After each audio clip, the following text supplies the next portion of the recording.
Cauți o casă primitoare, departe de zgomotul orașului, dar în același timp aproape de tot ce ai nevoie? Îți prezint un cămin unde familia înseamnă totul. Un loc unde liniștea, confortul și momentele frumoase se îmbină perfect. La parter te întâmpină un living luminos și spațios, deschis către zona de bucătărie. Spațiul ideal pentru seri petrecute împreună, mese în familie și amintiri de neuitat.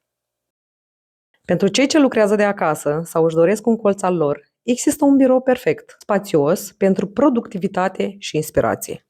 La etaj găsim cele 3 dormitoare. Dormitorul matrimonial dispune de un dressing propriu și balcon. Locul perfect unde îți poți savura cafeaua dimineața în liniște.